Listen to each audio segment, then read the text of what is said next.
I think now is a perfect time to get to a segment that we call Pros Asking Pros Questions. And it's a Oh, segment that we recently started doing. So this first one comes from somebody who made a huge impact in the pickleball world in 2019 and was also your partner for part of the year. And that person is the one and only Jessie Irvine. oh my God. Hey Morgan, Jessie Irvine here. I have a question for you. I know you like to use the term shake and bake for the drive and poach combo. I was wondering, do you have any other nifty lingo for pickleball plays? Yes, yes. Thank you, Jessie. That was well rehearsed. She did well with that, didn't she? She nailed it. Yeah, she did very well. Very well. God, that's better than most of my Coach Me Pickleball videos. I got to get her on that. Um, okay. Yes, I have. Well, my most the one I like to use the most is probably it's called the slippery nipple, and it's essentially a kind of a look away, leave the paddle behind while you try and sell the idea that you're going cross court with a dink, while you just kind of leave things behind and attack the person down the line. It literally it's 60% of the time it works every time, but yeah, it's getting harder and harder to pull that off. But the slippery nipple is one of them. That's great. I also have the 007, the golden bowler, the golden stroller, the look-see-do, the reverse plumber's crack. That's a good one. So she mentioned the shake and bake. Do you mind elaborating on what exactly the shake and bake is? Yes, I feel that it was essentially a kind of like a well-contained sort of breadcrumb mixture that was sold during the 70s. And you would kind of put a chicken or something inside this bag of breadcrumbs. You would shake it, and then you would bake it. And they had an advert using shake and bake. And then about, I don't know, probably 35, 40 years later, an incredible movie came out known as Talladega Nights, The Ballad of Ricky Bobby. One of the greatest movies of all time. I think we can all agree. Oh, yeah. Just a real, coming of age classic, zero to hero tale. And the protagonists had a collective shake and bake maneuver. And, that movie just really hit home hard for me. And so I essentially just stole that during the LeMaster Davison Classic in 2015 with Marcin Respetsky. He was my partner, and we were getting out-dinked by literally everybody. There were kids in the parking lot out-dinking us. And so we decided, well, if we're going to lose, we better lose going out swinging. So we decided, given that he is like 14 inches taller than me and wildly more skilled and athletic, that I would be the one that just smashes the ball and he goes in there and does the difficult stuff like poaching and putting away volleys and then putting away another volleys and then running over to the other side of the court when I couldn't reach something and then trying to put that ball away. And that became the shake and bake. So let's go to the second question. The segment is called Pros Asking Pros Questions, but we use the word pro very loosely for this next one because this one comes from the self-proclaimed people's champion, Mr. John Davison. Hey Morgan, it's John Davison here. You might be wondering why I'm asking a question since it's pro players only, but I've won $80 playing professional pickleball, so I'm qualified. I have two questions for you. One, I want to know how you're feeling. I know you just went through a recent breakup with Tyson. He left you for another man, and I just want to know how you're getting by, how you're feeling. I'm here for you. Two, I know it's soon, but I think we should go on our first date and play in a tournament together. I mean, solely based on the fact that my legs are more jacked than Tyson's and I'm overall better looking. I think we can really make him jealous. We might not win any games and it might be a pretty short affair, But the photographers will be there. They'll be taking pictures. We will look damn good on Instagram and Facebook. He's going to come running back to you. I think we can do this. Let me know. I just want you to know that I'm okay with being a rebound. I'm not looking for any sort of commitment. I just want to have fun with you. I think we can do this. Let me know. People's Champ, out. Oh, that's brilliant. People's Champ. Yes. God, that guy. You gotta love him. I mean, oh, you really do. Yeah, I love John Davison. But yeah, so what is your response to that? I think the world is dying to know. Yes, dying. Yeah, I think obviously I need you all to alert the media pretty quickly as soon as I finish this press conference. Firstly, how am I feeling? I'm feeling very good. I have taken about 3 months or so off after nationals. I haven't played a tournament. Waiting patiently for the next Maxima to come out. But yeah, the Tyson and I, we had about 1.5 years together or so. But we had talked about this year, the 2020 season, by the middle of last year. So this wasn't news to me.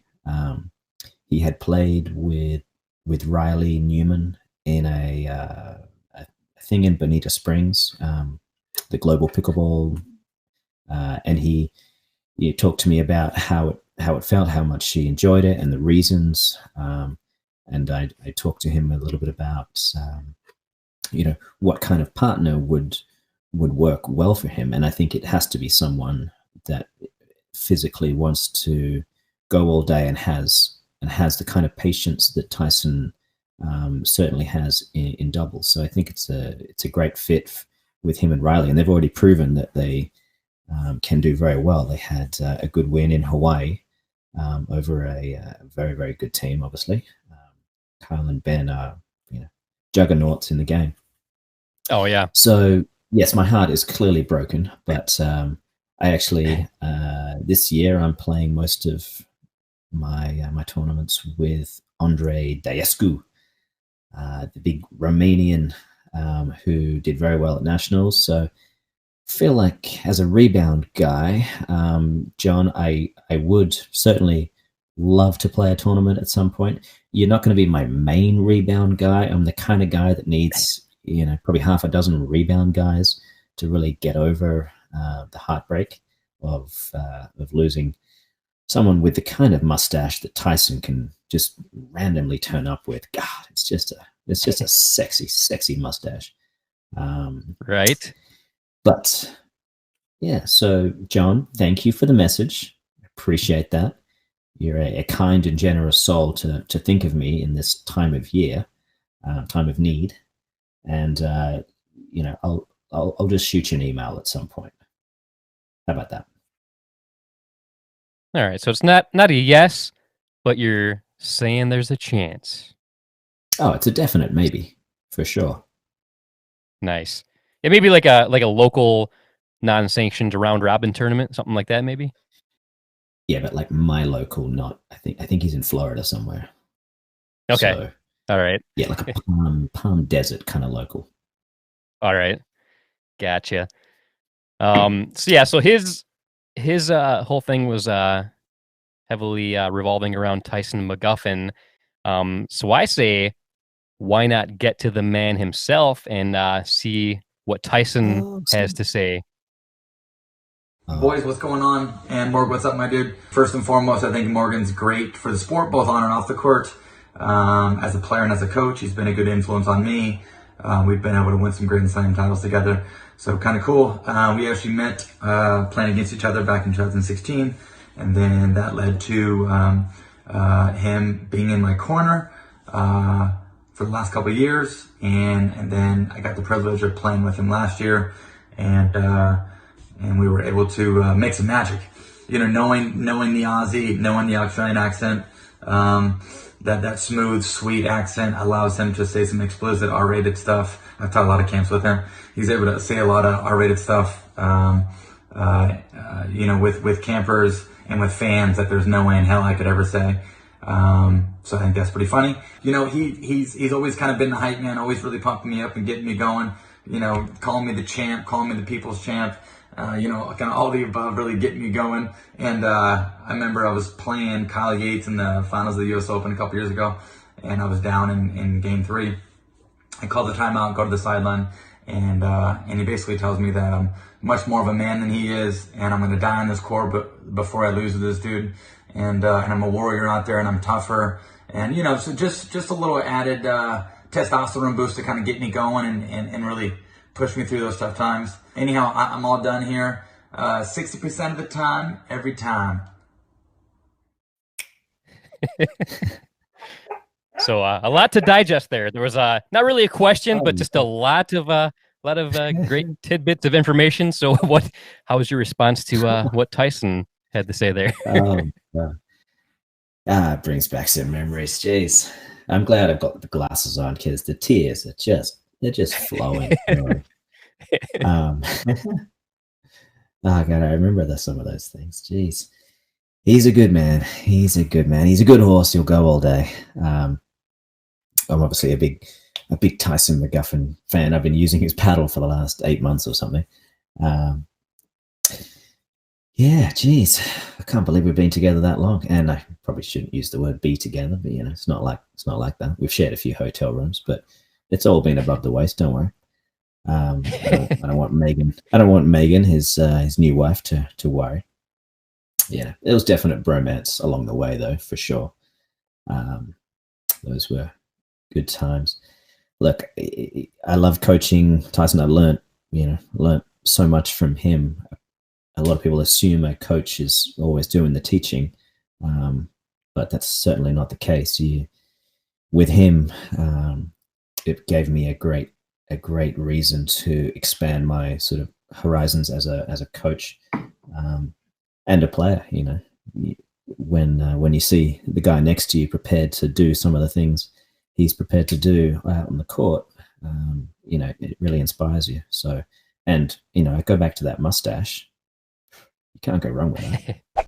All right, so we do have one more video to play for the pros asking pros questions, and this one doesn't necessarily come from a pro pickleball player, but she is a true professional when it comes to live streaming, commentating, and hosting her own live pickleball shows. So this one comes from our good friend, who you might know from Live with Lauren and the No Smoke Pickleball Show. Here's Lauren McLaughlin.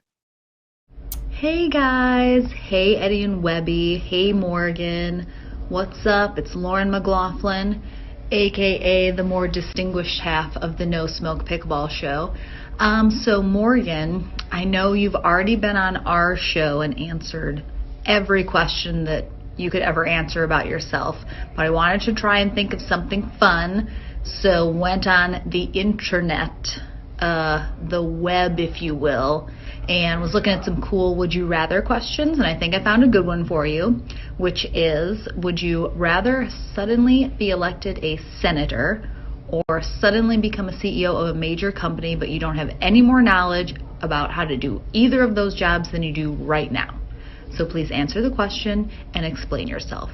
Have a great show, guys. Bye. God, that took a turn, didn't it? Jeez. Yeah, it did. Wow. Okay. I'm going to go with the CEO. I think you probably end up having more power to make change, either in the organization you're running or by virtue of the fact that you can sell it if you want and start something new. God, that is a good question. Jeez, this is one of those ones I should have been prepared for, guys. Come on, I could have given an educated answer. Yeah, that was a deep question. I was not expecting that, but yeah, that was a deep one. So deep. Geez, yeah, but I don't think as a senator. Yeah, I think I would be one of those senators that you'd constantly hear about in the news because they just snuck off to some island to play pickleball with Ben Johns and Christine McGrath on some, getaway.